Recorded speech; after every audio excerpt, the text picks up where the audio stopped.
Assalamualaikum warahmatullahi wabarakatuh. Para pemirsa, ini yang mengawasi atau yang akan menghadang Yusuf Mansur itu ternyata banyak juga dari tokoh-tokoh masyarakat. Di antara yang serius juga akan menghadang Yusuf Mansur dengan cerita-cerita bohongnya itu adalah Bapak Yusuf Kalla. Dia sebagai ketua Dewan Masjid Indonesia, juga sebagai ketua Palang Merah Indonesia. Seperti kita ketahui, Yusuf Mansur itu menggantungkan harapannya untuk mendapatkan uang itu adalah dari bisnis kuburan. Karena itu di sekitar Darul Quran itu telah diisi dengan beberapa kuburan. Seperti yang pernah diceritakan oleh Yusuf Mansur, di situ ada kuburan tokoh yang juga sangat terkenal. Di daerah Darul Qurannya itu namanya Syekh Ali Jaber. Itu mulai dijual oleh Yusuf Mansur. Kemudian ada kuburan ibunya yang katanya bernama Ustazah Umi Uum. Kemudian ada kuburan, nambah lagi kuburan bapak tirinya. Lalu ada kuburan warga biasa yang katanya suaranya didengar di langit tapi tidak dikenal di bumi, yang bernama Herman Salim. Lalu upaya Yusuf Mansur ini nanti kalau dia mulai terlihat mengkomersialkan kuburan, maka banyak tokoh yang akan menghadangnya. Di antara yang akan menghadang itu adalah Bapak Yusuf Kalla yang kita kenal wakil presiden yang ke-10 dan ke-12, ketua Dewan Masjid Indonesia, lalu ketua Palang Merah Indonesia. Hal itu pernah dibuktikan oleh Pak Yusuf Kalla ya, ketika kasus Mbah Priuk. Ya kan? Mbah Priuk muncul di Jakarta, itu menelan korban yang cukup banyak. Di zaman gubernurnya saat itu Bapak Fauzi Bowo. Lalu Yusuf Kalla ikut turun tangan gitu, membentuk tim, benar nggak kuburan Mbah Priuk itu ada. Kemudian benar nggak ahli waris Mbah Priuk itu yang bernama Zain bin Muhammad Al-Haddad. Dia wafat tahun 1947, sementara ada klaim Mbah Priuk itu wafat tahun 1756. Yusuf Kalla membentuk tim, melakukan investigasi ke Rabitah Alawiyah, Rabitah Alawiyin, kemudian dicari tokoh-tokoh. Kesimpulan Yusuf Kalla, kuburan Mbah Priuk itu ya tidak bisa dipertanggungjawabkan secara historis, dan dia menolak kelompok Balawi yang mengaku keturunan Mbah Priuk itu tidak bisa dibuktikan secara historis.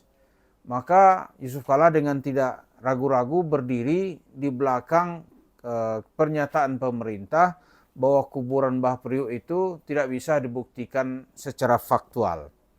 Nah lalu sekarang, kalau Yusuf Mansur nanti mengelaborasi cerita kuburan, dia harus siap menghadapi tantangan ya dari tokoh-tokoh masyarakat yang reputasinya tidak perlu diragukan lagi.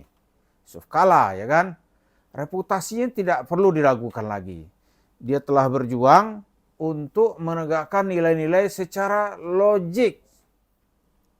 Jadi Yusuf Mansur mau bisnis kuburan ya siap-siap aja. Karena ya Yusuf Mansur itu kan biasanya bercermin ini para habaibnya kemana dia ini. Karena dia berguru kan ke kelompok-kelompok itu. Gitu. Habaib itu yang belakangan ini kan upayanya untuk membangun kuburan-kuburan fiktif di Nusantara, khususnya di Pulau Jawa, kan ditolak orang gitu. Lalu secara ilmiah dia tidak akan bisa dia buktikan.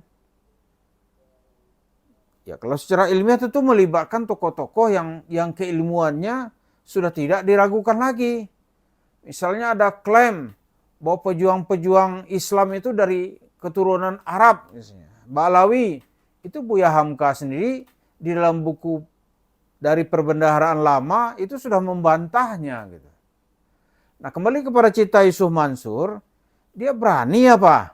untuk mengumpulkan uang dari cerita kuburan. Kan itu yang sedang dia garap gitu. Itu yang sedang dia garap. Biasanya dia suka bercerita, ceritanya itu ya seolah-olah orang-orang di kuburan itu adalah orang-orang suci. Gitu. Adalah orang suci. Syekh Ali Jaber itu memang terkenal dengan upayanya itu untuk memasyarakatkan, ingin dia mencetak 1.000.000 hafiz Al-Quran. Tapi mereka kan gak sejalan lagi dengan Yusuf Mansur menjelang dia meninggal. Dasar apa gitu. Dan kalau ada pernyataan-pernyataan Yusuf Mansur tentang kuburan, seperti yang pernah kita bantah, misalnya Herman Salim, itu bisa katanya ketika hidup dan ketika mati. Dia ngucap saja atau dia berdoa, maka doanya itu akan langsung dikabulkan oleh Allah. Itu pernyataan syirik. Kenapa syirik? Setelah mati orang nggak ada lagi ikhtiar. Di sini nilainya gitu, dan itu akan diawasi orang rame-rame.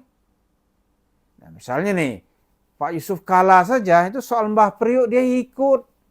Dia bentuk tim investigasi. Nah nanti kalau Yusuf Mansur berani dan coba-coba mengembangkan cerita-cerita kurafat, cerita bohong untuk mendapatkan uang dari cerita kuburan, wah dia akan menghadapi dari banyak front.